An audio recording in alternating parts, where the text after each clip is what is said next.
Bonsoir à toutes et à tous et bienvenue à ce webinaire co-organisé par la Fédération française des sports de traîneau et Royal Canin. Je m'appelle Grégory Casseleux, je suis directeur d'une agence qui s'appelle Wolf Learning Consulting et nous accompagnons la Fédération et Royal Canin dans cette initiative, cette première initiative. Aujourd'hui, nous allons parler nutrition santé, performance et chiens de sport. Et c'est avec grand plaisir que je suis accompagné aujourd'hui d'Alexandre Blavier, le directeur de la communication scientifique de Royal Canin France. Bonsoir Alexandre. Bonsoir à tous. Olivier Brunin, chef des ventes du circuit professionnel dans la région Est. Bonsoir à tous. Laurent Mention, qui est également directeur national des ventes du pilier professionnel chez Royal Canin. Bonsoir. Et de Frédéric Borgé, qui est le président de la fédération. Bonsoir Frédéric. Oui, bonsoir. Bonsoir à tous. Donc, avant de passer la main à Laurent et à Frédéric et Olivier pour l'introduction, quelques points techniques. Donc, on utilise une solution, comme vous l'avez peut-être vu, qui s'appelle GoToWebinar. Donc, c'est assez simple. On va vous envoyer quelques petits messages pendant le webinaire et puis quelques quiz qui vont s'afficher à votre écran. Vous pouvez également envoyer vos questions pendant tout l'événement, en cliquant sur ce panneau si vous êtes sur PC ou sur Mac. Et si vous êtes sur tablette ou smartphone, en haut à droite sur le point d'interrogation. Et on a prévu une session de questions-réponses à la fin avec Alexandre et les équipes de Royal Canin. Si vous avez des problèmes audio, donc si ça coupe pendant le webinaire ou si le son se détériore, vous pouvez passer par le téléphone également. Donc il suffit de sélectionner l'option dans le panneau et vous aurez un numéro de téléphone avec un code qui s'affiche pour pouvoir passer par le téléphone. Sachez que ce webinaire est enregistré. Donc, si vous avez une urgence pour les chiens, par exemple, bien sûr, vous mettez les chiens en priorité. Vous aurez accès au replay dès demain. Un replay qui sera accessible autant que vous souhaiterez. Si vous avez un souci technique majeur, vous pouvez passer par ce numéro de téléphone. Vous aurez Mathieu au téléphone qui sera disponible pour vous aider. J'en ai terminé pour l'introduction technique. Laurent, je te laisse la parole pour l'introduction, on va dire, officielle. Merci beaucoup Greg pour ces points techniques absolument nécessaires. Bonsoir à tous, bonsoir à toutes. Très rapidement, donc je me représente, je suis Laurent, donc en effet directeur des ventes sur le pilier pro en France. Je suis ravi vraiment de l'organisation de cette soirée. J'en profite pour vous remercier tous et toutes de votre connexion et j'en profite pour remercier tout particulièrement la fédération qui nous a donc permis cette dynamique et qui nous a donc avec qui on a co-partagé cette réalisation. Vous le savez, chez Royal Canin, nous sommes très présents et très impliqués dans le monde professionnel, quelles que soient ses dimensions d'ailleurs, et c'est pas d'hier. Ce partenariat avec le monde pro nous apporte de la visibilité, de l'image de marque, pas mal de recommandations et de nouveaux consommateurs sur nos produits. Et c'est ce qu'on vient chercher également dans ce monde professionnel. C'est aussi grâce à vous, à vos retours, à vos feedbacks et à votre exigence au quotidien, en entraînement comme en compétition, que nous améliorons constamment nos produits, que nous améliorons constamment la formulation de nos aliments pour les rendre encore et toujours plus performants. Parce qu'on le sait, l'un des facteurs clés de la performance, eh bien, c'est la nutrition. C'est la raison pour laquelle ce webinaire va être entièrement dédié à la nutrition des chiens de sport. Je vous souhaite de passer un très bon moment avec les formateurs. Et Frédéric, je vous laisse la main pour également votre petit mot d'introduction. Oui, eh bien, merci Laurent. Donc, moi, je ne vais pas revenir sur les missions qui incombent à la Fédération française des sports de traîneau. Pour ce soir, j'en mettrai deux principalement à l'honneur. C'est la recherche de performance et le bien-être animal. Il existe une interaction très très forte entre le bien-être animal et la performance. Cette interaction très forte passe immanquablement par la nutrition. La nutrition est donc un des éléments fondamentaux qui permettent à la fois d'assurer une des missions de la fédération, c'est-à-dire la mise en œuvre des techniques inhérentes à notre activité, le traîneau à chien, et en même temps le respect animal que nous devons à nos partenaires de pratique que sont les chiens. Donc voilà, je suis très content d'ouvrir cette session de formation avec Royal Canin qui va nous permettre de mettre en exergue cette nécessité de bien-être animal au travers de la nutrition au service de la performance. Voilà. Je vous souhaite à tous une très bonne soirée.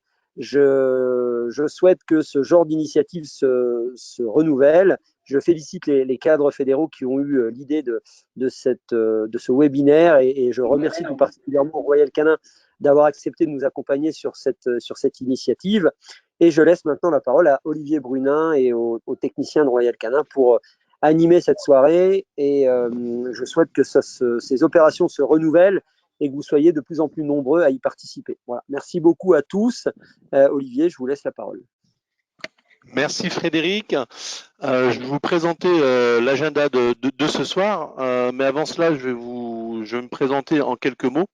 Je me nomme Olivier Brunin, je suis responsable régional pour la région Grand Est et moi-même, je ne sais pas quel superlatif utiliser, tellement je suis ravi vraiment que la FFST et Royal Canin organisent ce soir ce premier webinar. Ravi à plusieurs titres. Je suis, comme tu le sais, Laurent qui est mon manager, bien évidemment, que je suis dans ma 31e année chez Royal Canin, dont 10 ans en tant que formateur en nutrition. Et pour moi, Laurent, tu comprendras que la connaissance, elle ne vaut que si elle est partagée. Vraiment, c'est prêcher la sainte parole nutritionnelle, c'est quelque chose qui m'est cher.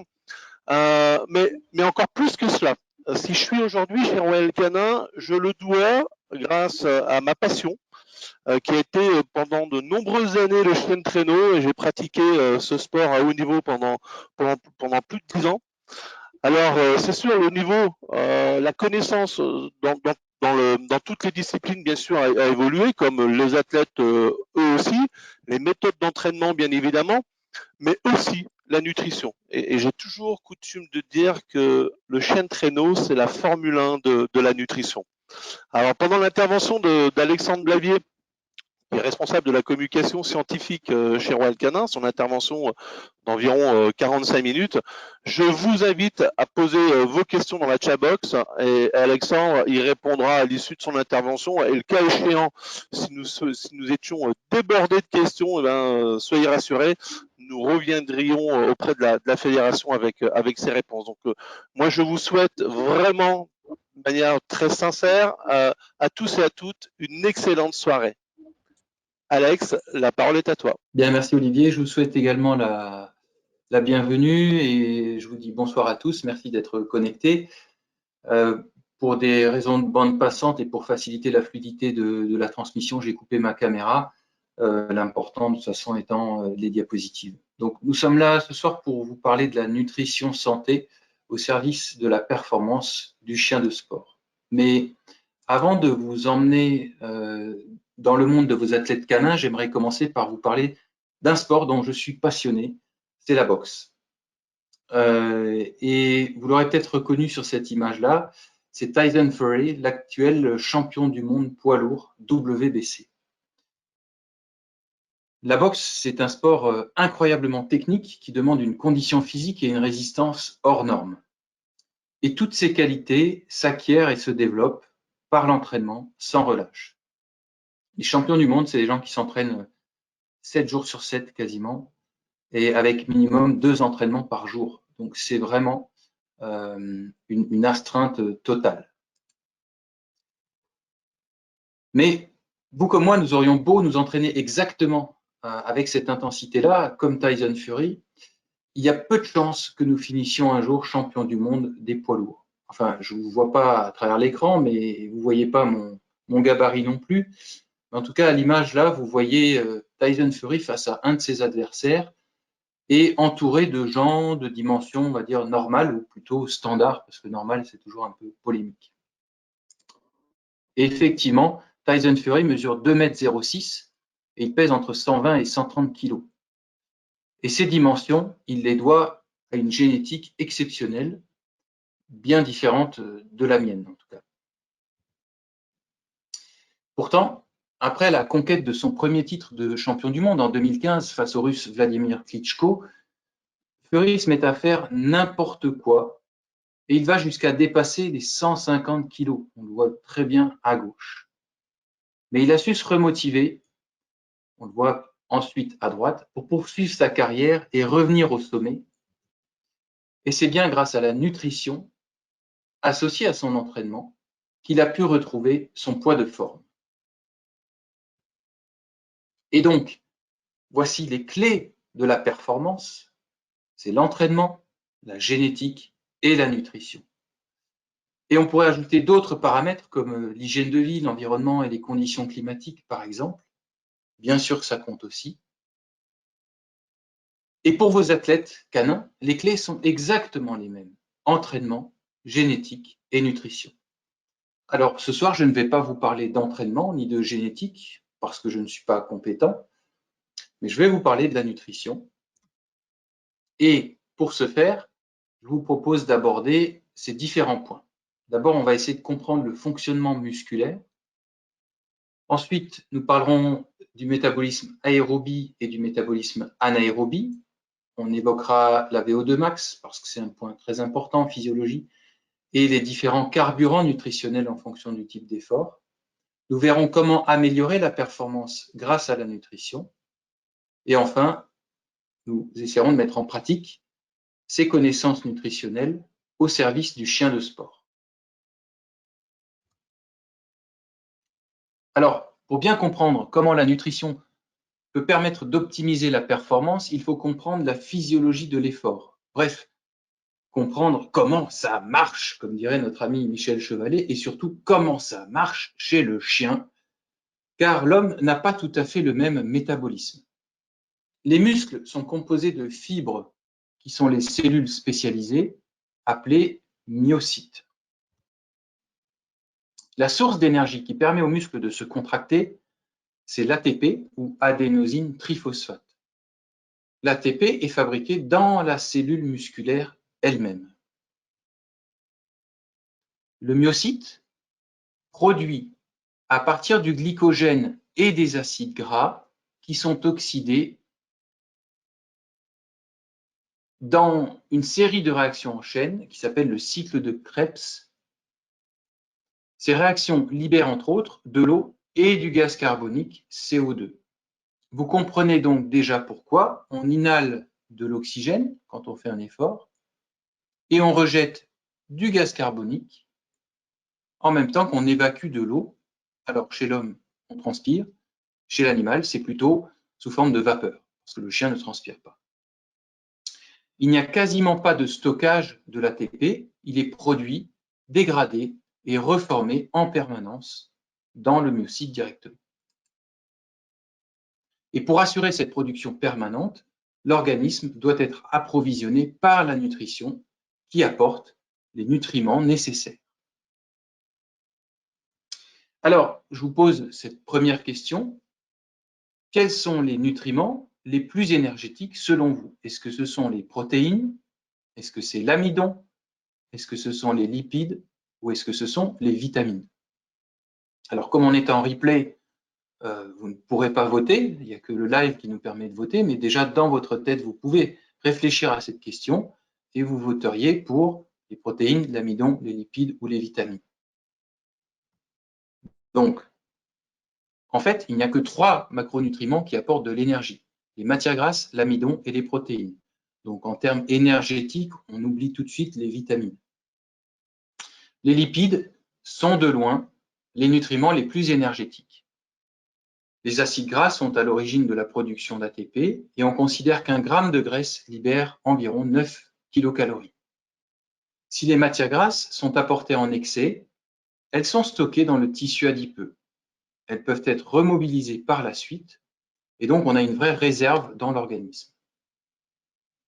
En fait, les acides gras ne servent pas qu'à la production d'énergie. Ils sont aussi les constituants de base de toutes les membranes cellulaires et ils composent un très grand nombre d'hormones. Leur rôle dans l'organisme est donc fondamental. L'amidon appartient à la grande famille des glucides. C'est un glucide complexe comme les fibres. Le glucose, quant à lui, est un glucide simple. Donc c'est deux choses vraiment très différentes sur le plan structurel, moléculaire. L'amidon ne peut pas être utilisé en l'état par l'organisme parce que c'est une trop grande molécule et il est forcément débité en petites molécules de glucose. il est 2 fois moins énergétique que les graisses. Un gramme d'amidon ou de glucides donne environ 4 kilocalories.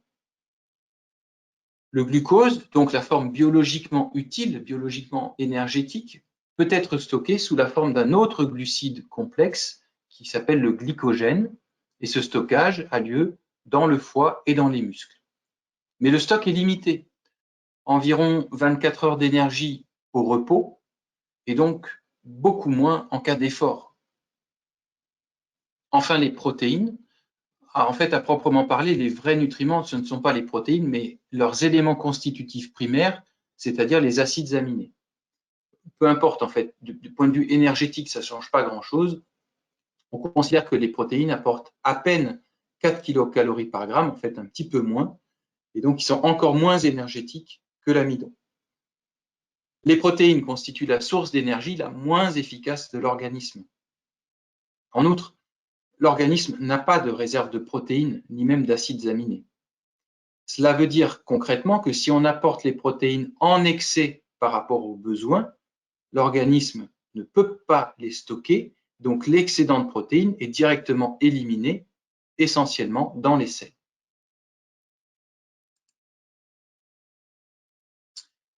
Alors, deuxième petite question à laquelle vous pouvez aussi répondre dans votre tête. Il y a ici de très nombreux sports qui sont représentés et la question que je vous pose, c'est quel que soit le sport, que devons-nous toujours faire? Alors, j'imagine que certains d'entre vous vont dire, je dois toujours m'échauffer avant de courir. C'est vrai, enfin, avant de faire du sport. C'est vrai. Je dois toujours m'hydrater, donc boire, se réhydrater. C'est vrai aussi. Mais le point clé et la réponse que je sollicite là, c'est qu'il faut toujours respirer. Vous ne pouvez pas faire un sport sans respirer. À part, bien sûr, et j'aurais peut-être dû le préciser, à part, bien sûr, la plongée en apnée. Si on respire sous l'eau, à moins d'avoir des branchies, ça se passe assez mal. Donc, c'est respirer qui permet de faire entrer l'oxygène dans l'organisme jusqu'aux cellules. Et l'oxygène, on va le voir, est indispensable au métabolisme. En fait, l'oxygène est indispensable au métabolisme et à la production d'énergie. On l'a vu avec le cycle de Krebs tout à l'heure. Ça, c'est quand on parle de métabolisme aérobie. À l'inverse, il existe le métabolisme anaérobie. Donc, l'aérobiose, c'est un métabolisme en présence d'oxygène et c'est le plus efficace. Dans l'anaérobiose, c'est-à-dire en absence d'oxygène, le métabolisme produit du lactate qui s'accumule et qui peut devenir toxique pour les cellules musculaires.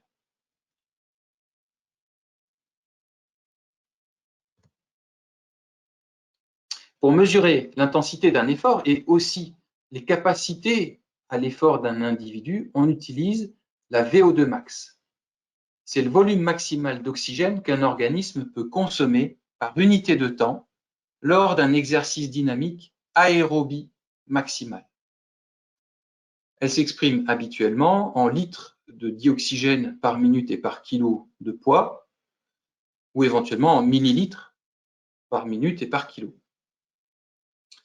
C'est un excellent indicateur de la performance potentielle de l'individu dans les épreuves d'endurance. Plus elle est élevée, meilleure sera la performance. Et vraiment, il y a cette corrélation entre VO2 max et performance. Alors, pour essayer de vous faire réaliser la puissance des chiens de traîneau, je vous pose cette question, quelle est la VO2 max d'un chien de traîneau non entraîné? À l'image, vous voyez, alors, à l'évidence, pas un chien de traîneau, mais un grand coureur, même s'il a triché un peu, ça reste un grand coureur, c'est Lance Armstrong. Eh bien, pour vous donner une idée, la VO2 max de Lance Armstrong a été mesurée à 85 millilitres par kilo et par minute. Et celle du chien de traîneau, non entraîné particulièrement, se mesure à 150 millilitres par kilo et par minute, en sachant que le record enregistré sur un chien de traîneau était de 240 millilitres par kilo et par minute. Donc là, Le chien moyen, déjà, est 2 fois supérieur à la performance de Lance Armstrong, et le record mesuré, parce que peut-être qu'il y a des chiens qui montent encore plus haut, est presque 3 fois supérieur à ce que Lance Armstrong pouvait faire. Dès qu'on comprend ça, dès qu'on a conscience de ça, on comprend l'incroyable endurance de ces chiens, l'incroyable résistance de ces chiens, qui peuvent courir pendant des heures et des heures, presque sans se fatiguer, presque sans s'essouffler. Alors l'exercice d'intensité modérée place le sportif en dessous de sa valeur de VO2, de sa VO2 max. La VO2 max, je l'ai tracée ici, c'est cette ligne rouge qui sépare le graphique et qui monte en fonction de l'intensité de l'effort. Donc, quand on est en dessous de la VO2 max, on est dans les épreuves d'endurance. L'oxygène peut atteindre les cellules musculaires et assurer une production d'ATP continue. On est en aérobiose et on parle d'effort submaximal. À l'inverse, à très haute intensité, la cellule musculaire n'a pas assez d'oxygène pour soutenir la demande d'énergie. On est en anaérobiose et c'est généralement le cas des activités courtes et intenses comme le sprint ou l'agility avec les chiens. On parle d'effort supramaximal. Et il vous apparaît donc déjà comme une évidence que selon le type d'effort, le carburant de la cellule musculaire ne sera pas le même et de ce fait, les besoins nutritionnels seront donc différents. Alors justement, là encore, je vous sollicite un petit peu et tu peux lancer le quiz Greg si tu veux bien. Quel est selon vous le carburant principalement utilisé par la cellule musculaire lors d'efforts courts et intenses? Est-ce que ce sont les protéines? Est-ce que c'est l'amidon et les sucres? Est-ce que ce sont les lipides ou est-ce que ce sont les vitamines? Ça répond, toujours. Et puis on a quelques questions déjà qui sont arrivées de Valérie, Delphine et Christophe pour la fin de la session. Donc n'hésitez pas à envoyer vos questions tout au long. Très bien. Valérie, c'est Valérie Momon? Non. Valérie, Vincent. Donc on va partager les résultats. Et on a 72% qui ont répondu l'amidon et les sucres, et ensuite 17 les protéines et 11% les lipides. Eh bien, la majorité l'emporte. Vous avez raison. Lors d'efforts courts et intenses, on est en métabolisme anaérobie, souvenez-vous. Et dans ce cas, ce sont les sucres et l'amidon qui permettent la production d'énergie. Et dans un effort même très court, hein, c'est vraiment le stock de glycogène qui va être consommé très rapidement. Alors ça marche très bien sur une période très courte. L'effet délétère de ça, c'est la production et l'accumulation de lactate dans les muscles, à l'origine de crampes, voire de complications plus sévères. Même question maintenant. Et Greg, tu peux lancer le quiz s'il te plaît. Lors d'efforts prolongés et soutenus. Est-ce que ce sont les protéines? Est-ce que c'est l'amidon? Les lipides? Bon, les vitamines, je crois que tout le monde a compris que ce ne sont pas des sources d'énergie, donc on va les laisser tomber maintenant. Donc ça répond toujours très rapidement. Et on va fermer. Donc là, c'est unanime, 94% ont répondu lipides et 6% les protéines. Superbe. Bravo. C'est bien les lipides. Les lipides, alors là, j'ai rajouté en petit et en minuscule l'amidon. C'est jamais uniquement les lipides, mais très, très majoritairement le principal carburant des cellules musculaires, de l'organisme, ce sont les lipides. Et ça, c'est vraiment différent, vous savez, du métabolisme humain où les sucres lents restent privilégiés lors d'efforts longs et soutenus. La veille d'un marathon, les coureurs font ce qu'on appelle une charge glucidique et ils vont se gaver de sucre lent, donc des pâtes, du riz, etc., des féculents. Mais chez le chien, c'est vraiment différent et ce graphique illustre très bien cette particularité et donc cette différence par rapport à l'homme. Plus l'effort est prolongé, plus les lipides deviennent la source d'énergie. Et ça a été établi déjà il y a très longtemps par les travaux de Kronfeld, qui est un très grand nutritionniste, en 1973 déjà. Et chez l'homme, il faut dépasser 40 minutes d'effort pour que les lipides commencent à devenir prioritaires par rapport aux glucides en tant que source d'énergie. Vraiment sur des efforts très très longs.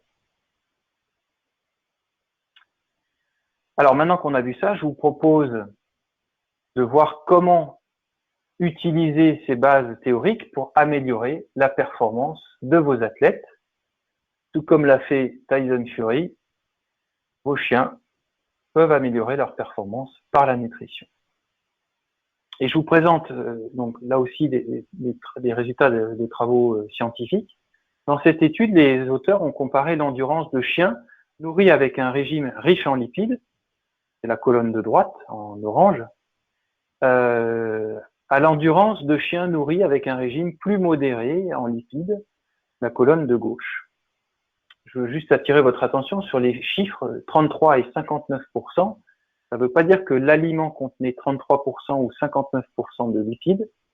Ça veut dire que 33 ou 59% de l'énergie globale de l'aliment était apportée par les lipides. Et on voit clairement, avec cette expérience, que le régime le plus gras permet d'augmenter sensiblement la performance des chiens qui courent plus longtemps et plus loin. Alors, comment? Avant de répondre à la question, voici une autre étude scientifique conduite par Taylor en 1995 et dans laquelle les auteurs ont entraîné des labradors. C'est pas de labrador, mais ça reste la physiologie du chien. Ils les ont entraînés pendant 3 mois alors qu'ils étaient nourris avec un régime riche en amidon et pauvre en graisse, dans un premier temps. Et ensuite, ils ont passé les mêmes chiens sur un régime riche en graisse et pauvre en amidon, et ils leur ont fait suivre le même entraînement. Ils ont mesuré la VO2 max des chiens à la fin de chaque période d'entraînement et de nutrition. À votre avis, quel a été l'impact de ce changement nutritionnel sur la VO2 max? Est-ce qu'on a vu aucune différence? Est-ce que l'augmentation de la quantité de lipides dans la ration a permis d'augmenter la VO2 max de 15%, de 25% ou de 50%? Maryse? Donc ça va beaucoup mieux là techniquement, c'est beaucoup plus stable, Alex. Merci pour ta souplesse et merci à tout le monde. Donc vous avez toujours 4 choix et donc toujours aussi réactifs. Donc je vais fermer le sondage. Alors c'est assez partagé pour le coup entre plus 25% et plus 50%. Donc on a 56% des gens qui ont répondu plus 25%, 39% plus 50% et 6% plus 15%. Je comprends que ce soit partagé parce que les résultats sont étonnants en fait. On s'attend pas à ça. Donc on n'ose pas cocher sur 50%, mais pourtant, les auteurs ont mis en évidence que le régime riche en lipides permettait d'augmenter la VO2 max de plus de 50%. On a donc là l'explication de ce qu'on a vu dans l'étude précédente, à savoir qu'un aliment à teneur élevée en lipides permet d'améliorer l'endurance et la performance. Et ceci par l'augmentation de la VO2 max, qui elle-même est liée à l'augmentation du nombre des organites dans la cellule où s'effectue la production d'énergie, donc directement dans les cellules musculaires. Et les organites en question sont les mitochondries. Peu importe ce détail. Mais on voit une multiplication des mitochondries avec le régime adapté. En clair, le régime riche en lipides amène plus de carburant et ce carburant est mieux utilisé par l'organisme, permettant donc de meilleures performances. Attention toutefois, l'adaptation à un régime très élevé en matière grasse doit être progressif. Les chiens doivent être entraînés, habitués. Car les adaptations au niveau cellulaire ne se font pas du jour au lendemain. Ça semble évident, mais c'est bien de le rappeler quand même. Autrement dit, changer de régime et mettre du gras à la veille d'une course, c'est pas dit que ça donne des résultats fantastiques. Alors dit autrement, encore une fois, un régime hyperlipidique repousse le seuil de fatigue parce qu'en effet, si les muscles utilisent préférentiellement des lipides, le stock de glycogène est économisé et rappelez-vous, les réserves de glycogène s'épuisent en 2 heures, alors que les réserves de matière grasse, elles, sont quasi illimitées. C'est tout le stock adipeux de l'organisme.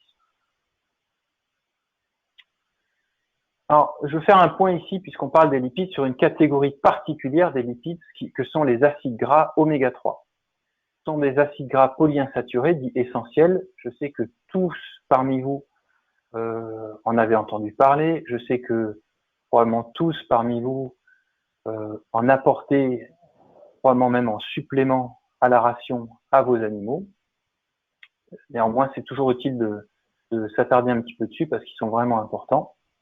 Ils sont dits essentiels, ça veut dire que l'organisme ne sait pas les produire. Ils doivent être apportés par l'alimentation.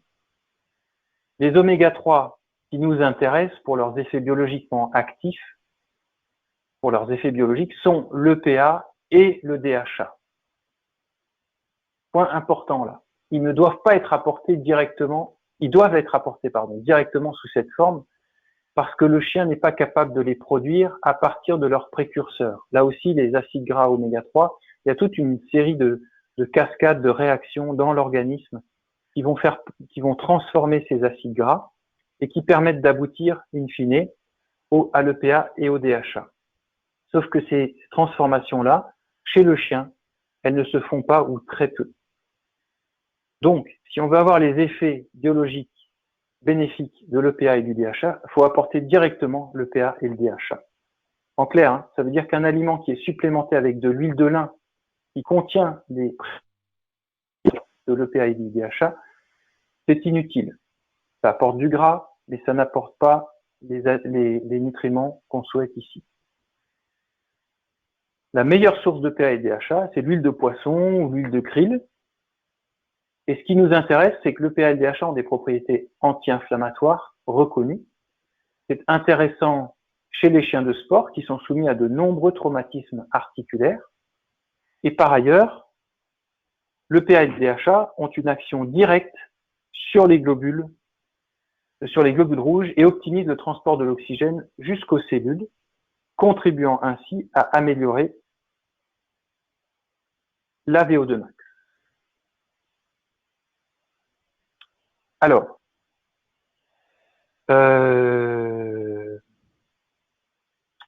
nous avons parlé des lipides, on n'a pas encore parlé des protéines. Enfin, on les a vus citer plusieurs fois là pendant les quiz, mais en fait, je le redis, les protéines ne sont pas des bonnes sources d'énergie. Elles sont utilisées par l'organisme dans les voies métaboliques énergétiques et environ jusqu'à 10% d'énergie d'un chien à l'effort peut provenir du métabolisme des acides aminés. Mais c'est vraiment accessoire. Et lorsqu'on s'entraîne, pourquoi c'est utile quand même d'apporter des protéines à l'animal? Pour 2 raisons. Lorsqu'on s'entraîne, premièrement, on développe la masse musculaire, donc il faut augmenter l'apport protéique ou l'apport azoté. Deuxièmement, on augmente le renouvellement musculaire en raison des dommages cellulaires quand l'effort est intensif. Et là aussi, l'organisme doit pouvoir trouver dans l'alimentation tous les nutriments nécessaires pour faire face à cette demande. Ceci explique pourquoi les chiens de sport ont des besoins protéiques plus élevés. Cette étude de Reynolds et ses collaborateurs montre l'importance des protéines chez le chien de travail. Alors, vous voyez sur l'axe du bas le pourcentage d'énergie apporté par les protéines dans l'aliment. Je redis, c'est pas le pourcentage de protéines dans l'aliment, c'est la part d'énergie provenant des protéines. Et en ordonnée, le nombre de chiens blessés lors de la course. Ce qu'on voit très clairement, c'est que plus le taux de protéines est bas, plus la quantité d'énergie apportée par les protéines est basse, ça revient au même, le nombre de blessures augmente. Dès lors qu'on franchit un cap et qu'on apporte suffisamment de protéines à l'organisme, on est moins exposé aux lésions musculaires. Ou en tout cas, elles sont compensées et donc infracliniques. Mais attention, il ne s'agit pas non plus de blinder votre chien en protéines, car cela peut être vraiment contre-productif. Souvenez-vous, si la teneur en protéines de l'aliment est très élevée, les protéines et les acides aminés vont devenir une source prioritaire pour la production d'énergie. Or, ce mécanisme, appelé néoglucogénèse, n'est pas très efficace. Et de surcroît, je vous rappelle qu'il n'y a pas de réserve de protéines dans l'organisme, donc contrairement aux lipides et aux glucides. Ainsi, l'étude que je cite ici montre que des lévriers de course courent moins vite lorsqu'ils sont nourris avec un aliment à teneur élevée en protéines et réduit en amidon. Alors, c'est dans une espèce particulière avec une épreuve vraiment de sprint, mais là aussi, le mécanisme métabolique reste le même. Et surtout, un point sur lequel je veux insister aussi ce soir, c'est que je vous rappelle que la quantité de protéines n'est pas un critère fiable. C'est avant tout la qualité qui compte, parce qu'on peut avoir énormément de protéines, mais faiblement assimilables et faiblement digestibles. Le chien ne va pas pouvoir en profiter.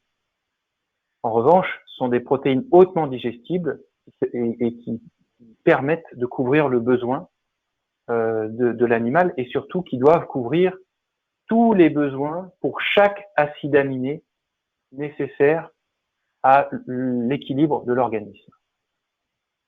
Il faut donc vraiment équilibrer les acides aminés et c'est ce qu'on fait dans nos aliments. On va chercher, on ne s'intéresse pas juste à la protéine, mais on va chercher jusqu'à la valeur de chaque acide aminé dans l'aliment. J'en ai assez dit sur les protéines. On va dire un mot là du stress oxydatif. Le stress oxydatif, c'est une notion qui peut sembler très abstraite. Et moi, pendant longtemps, les radicaux libres et tout ça, j'avais vraiment du mal à croire que ça existe vraiment. Et pourquoi? Parce que ça met en jeu des phénomènes invisibles qui se déroulent à l'intérieur des cellules. C'est des petites molécules, donc les radicaux libres, qui sont même des éléments moléculaires qui souvent ont une durée de vie très très courte et que évidemment on ne peut pas voir. On les a découverts assez tardivement d'ailleurs parce qu'ils sont difficiles à mettre en évidence. Pourtant, le stress oxydatif a un réel impact sur l'organisme et sur les performances. Et dans les pires cas, il peut même conduire à la mort de l'animal. Toute réaction métabolique faisant intervenir l'oxygène va conduire à la production de molécules appelées ROS en anglais pour Reactive Oxygen Species. En français, on peut appeler ça des dérivés réactifs de l'oxygène, les DRO, ou des espèces réactives de l'oxygène, ERO. Voilà, on voit ces trois acronymes, ROS, DRO ou ERO. Ces molécules provoquent des dommages cellulaires importants. Pour maîtriser les phénomènes délétères, l'organisme produit des antioxydants qui vont inhiber les radicaux libres. Le stress oxydatif, c'est un déséquilibre entre la production de DRO, qui devient excessive, et celle d'antioxydants, qui devient insuffisante. Il concerne donc surtout les efforts longs et soutenus, donc on est en aérobiose. Il faut de l'oxygène pour produire des dérivés, des réactifs de l'oxygène. Ça paraît logique, mais c'est quand même bien de le rappeler. Dans le cas des efforts plus courts et anaérobies, je vous rappelle que c'est le lactate qui est produit et qui s'accumule dans les cellules musculaires et qui peut entraîner des crampes, voire la rhabdomyolyse, c'est-à-dire la destruction de la cellule musculaire. Vous avez peut-être déjà expérimenté sur des courses. Par contre, la course s'arrête vraiment pour le chien. Idéalement, on évite même ce stade-là. Un des premiers symptômes, c'est les urines marron, avec bien sûr un état clinique très altéré. Alors là encore, je vous cite une étude qui a été faite en 98 sur la course de l'Iditarod avec 670 chiens. L'Iditarod que vous connaissez bien mieux que moi, c'est 1700 km à travers l'Alaska. Donc les chiens, pour faire ça, ils parcourent environ 160 km par jour dans des conditions vraiment difficiles. Et donc c'est un environnement assez intéressant pour étudier le stress oxydatif. Dans cette étude, on a inclus 670 chiens au départ qui ont commencé, mais seulement 347 chiens, donc à 50%, 52%, ont terminé la course. Et les 48% qui ont été éliminés ont quitté la course pour soit raison de santé, soit de fatigue ou encore raison technique. L'étude porte sur les taux, les concentrations en vitamine E, qui est un puissant antioxydant, et on étudie donc le nombre de chiens qui courent toujours, on part de 100%, et tout en haut sur l'axe des ordonnées, et moins il y a de chiens, plus on descend sur l'échelle, et en abscisse, donc sur la base, on étudie la distance parcourue. Et donc, ce qu'on constate, c'est qu'il y a une vraie corrélation entre la concentration sanguine en vitamine E et la performance. On voit que si la concentration en vitamine E dépasse la valeur de 40 mg par millilitre, 70% des chiens à peu près finissent le parcours. Alors qu'en dessous de 16,3 mg par millilitre de vitamine E dans le sang, à peine un chien sur deux finit le parcours. Et on sait même que les chiens qui n'ont plus du tout ou quasiment plus de vitamine E circulante dans le sang peuvent connaître la mort subite. C'est une des causes de mort subite du chien de trait. Il est donc important d'apporter des antioxydants en quantité suffisante chez les chiens soumis à des efforts aérobies longs. Dans cette étude-là de Baskin, collaborateurs, on a regardé, on a également étudié, enfin ils ont également étudié ce phénomène et le graphe montre plusieurs choses. La première, c'est que des chiens actifs, la courbe en rouge, ont un stress oxydatif plus important.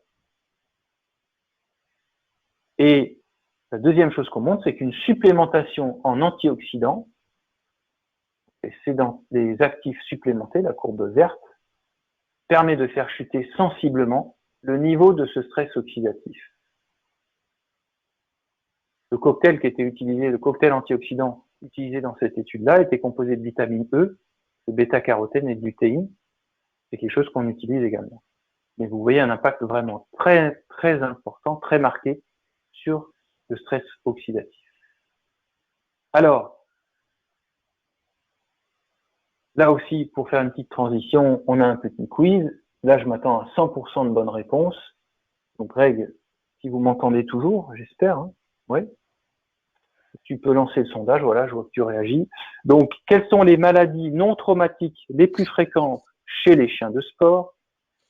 Est-ce que ce sont les maladies dermatologiques? On inclut bien sûr les coussinets. Est-ce que ce sont les troubles digestifs? Est-ce que ce sont les maladies urinaires? Est-ce que ce sont les maladies cardiaques?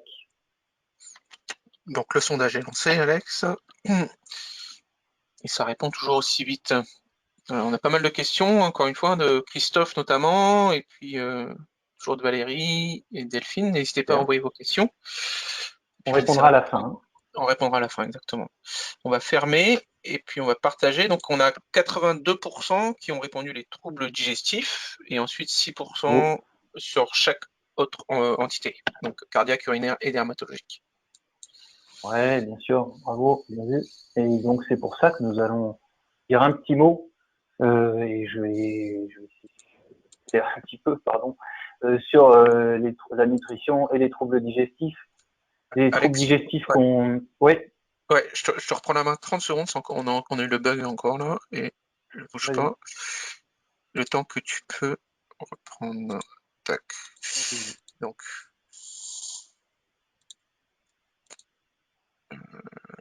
Désigné comme présentateur, hop, et je te remets comme présentateur.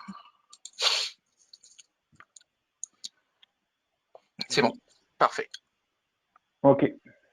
Donc, parmi les principaux troubles digestifs, on observe les ulcères, la diarrhée évidemment, SDTE, c'est le syndrome dilatation-torsion de l'estomac, et puis des diarrhées hémorragiques qui peuvent être même mortelles dans certains cas. Les réponses nutritionnelles pour maîtriser ces troubles sont les suivantes. La première, c'est la digestibilité de l'aliment. C'est la clé. Surtout que vous allez alimenter, nourrir vos animaux relativement peu de temps avant le départ. Donc, il faut qu'ils aient eu le temps de transiter, le temps de digérer. Ensuite, il y a l'EPA et le DHA, anti-inflammatoires, qui permettent de limiter justement tous les phénomènes inflammatoires digestifs également. Les probiotiques, les FOS, fructo-oligosaccharides, banane-oligosaccharides, qui vont, prébiotiques, j'ai dit, qui vont permettre d'équilibrer et de nourrir la flore comme il faut et de la renforcer, la flore bénéfique. Des protecteurs de muqueuses, comme la zéolite, la smectite, qui sont inclus dans les aliments également. Les antioxydants, on les retrouve là, évidemment, parce que c'est toujours les mêmes mécanismes. Et puis, la distribution des repas, et ça, je l'aborderai dans la partie suivante, la dernière partie, qui arrive là, en fait. La nutrition du chien de sport en pratique. Pour finir, on va donc voir comment on essaie d'organiser au mieux donc ces connaissances. La première chose, c'est de choisir l'aliment principal avec lequel vous allez nourrir vos chiens. Et là, je me contente uniquement de la période de compétition. Hors compétition, c'est différent. Là, on est vraiment sur la période de compétition, en saison. Et donc, 2 aliments dans la gamme Royal Canin, l'endurance 4000, marathon 5000. Et endurance et marathon, je dirais, et où l'un n'exclut pas forcément l'autre. Je vais développer après. Les petits camemberts de couleur que vous voyez là représentent les portions d'énergie apportées par les lipides en jaune, les protéines en rouge et l'amidon en vert. On retrouve ici ce qu'on a vu précédemment. Le gras, c'est la vie, comme diraient certains. Non, c'est pas la vie, mais le gras, c'est la performance. Et donc, une majorité de l'énergie provient de la consommation des lipides dans nos aliments pour les chiens sportifs. Alors, je disais tout à l'heure, et marathon et endurance. Pourquoi? Parce que, en fait, se pose la question du rationnement. Je ne peux pas vous dire, au dos des sacs, il est obligatoire pour tous les fabricants d'indiquer un tableau de rationnement et donc de dire pour un chien de tant de kilos, il faut donner tant de grammes de croquettes par jour. C'est la réglementation, donc on est obligé d'indiquer ça. Les tableaux qui figurent au dos de nos sacs d'aliments sont des calculs moyens à titre indicatif. En aucun cas, ces calculs ne peuvent prévoir l'intensité de l'entraînement, l'intensité des courses, le rythme d'enchaînement des courses que vous imposez à vos athlètes. Plus vous tirez sur les ressources de l'animal, plus il va falloir compenser et apporter de nutriments. Donc plus on va s'orienter plutôt vers le marathon, parce qu'il est plus riche, plus énergétique. Mais le juge de paix pour le rationnement, et vous le savez aussi bien que moi, c'est en fait l'état de l'animal. Et dans une meute, probablement que vous avez déjà constaté que chaque animal, quasiment, est un individu qui a des besoins qui lui sont propres. Ils se contentent pas forcément tous de la même quantité de nourriture. Et c'est pour ça que je laisse les 2 aliments, parce que pour certains, il peut être utile de mélanger 4008 et 5000. Certains vont tourner mieux avec que du 4008, d'autres vont vraiment avoir besoin du 5000. Et encore une fois, ça peut aussi varier en fonction, bien sûr, des conditions climatiques, environnementales dans lesquelles vous les faites courir. Ça peut varier en fonction du stade de la saison. Ça peut varier en fonction de beaucoup de choses. Et donc ça, c'est après vous, votre finesse, votre expérience qui va vous permettre de nourrir au mieux chacun de vos animaux. Mais surtout, ce qu'il faut comprendre, c'est que la gamme Royal Canin vous offre cette souplesse et cette modularité qui vous permet vraiment le réglage le plus précis possible pour chacun de vos athlètes. Plusieurs études ont montré l'intérêt aussi des snacks distribués en cours d'effort, et je me base ici sur l'étude de Delphine Clairaut, certains d'entre vous connaissent très probablement. Avec Energy Booster, les acides gras à chaîne courte sont majoritaires. Ils sont digérés et absorbés facilement, et leur transport est rapide, et l'énergie est rapidement disponible pour les muscles. Donc c'est quelque chose qu'on va donner en cours d'effort ou juste avant. Bien sûr, il y a aussi des antioxydants, et on vient de parler de l'intérêt des antioxydants. Et Clairaut et donc les collaborateurs avec lesquels elle a travaillé montrent que avec énergie, on observe une amélioration du rythme cardiaque, une amélioration de la fréquence respiratoire, une réduction du stress oxydatif et une augmentation des triglycérides circulant en début d'effort chez les chiens à qui on donne ce supplément. Donc c'est vraiment intéressant en complément de l'alimentation. C'est pas un aliment en soi, pas un aliment complet. Enfin, la réhydratation des sportifs est aussi une étape importante. Et si je me souviens bien, quand je vous avais posé la question, quel est le point commun, qu'est-ce qu'il faut vraiment faire dans tous les sports, et certains ont mentionné boire, s'hydrater, l'eau. On la retrouve ici, évidemment que c'est fondamental. Et je peux vous recommander, par exemple, le produit réhydratation qui est commercialisé par Valérie Maumont, parce qu'il contient évidemment de l'eau que vous allez mettre, mais il associe aussi la maltodextrine, qui est une molécule formée de sucre rapide, donc glucose, maltose et quelques autres petits glucides à chaîne courte. Donc, il associe la maltodextrine à des minéraux et des oligoéléments, et là encore des antioxydants. Et ces glucides, sucre rapide, permettent de reconstituer rapidement le stock de glycogène. Donc là, on est plutôt fin de course. On va voir donc comment on répartit dans un plan nutritionnel séquencé en période de course. On conseille de donner un tiers de la ration 2 à 3 heures avant le départ. Juste avant le départ, une demi-heure, une heure, vous pouvez donner un petit peu d'énergie. Ensuite, en cours de course, toutes les 30 à 120 minutes selon la durée de l'effort, hein, ça dépend. Là aussi, on peut donner quelques snacks. Et après l'arrivée, à l'arrivée, on va réhydrater les chiens, donc avec réhydratation. Et dans l'heure qui suit l'arrivée, donc là, cette réhydratation-là, avec réhydratation, on peut, on reconstitue les stocks de glycogène, on rééquilibre au niveau des ions, des oligoéléments, et dans l'heure qui suit l'arrivée, on va terminer la ration quotidienne avec les 2 tiers de la ration que les chiens n'auront pas encore consommé avant la course. Voilà, alors il est clair que la performance d'un athlète résulte de cette combinaison entraînement, génétique et nutrition. Et j'espère vous avoir convaincu ce soir du rôle de la nutrition et vous avoir éclairé aussi sur les grands principes nutritionnels qui doivent vous conduire dans la gestion de vos compétiteurs. Je remercie Valérie Maumont pour certaines photos, aussi pour ses explications sur sa gamme éléments VET. Et puis, je vous remercie à tous aussi pour votre patience, parce qu'on a eu quelques soucis techniques ce soir, et j'en suis vraiment désolé.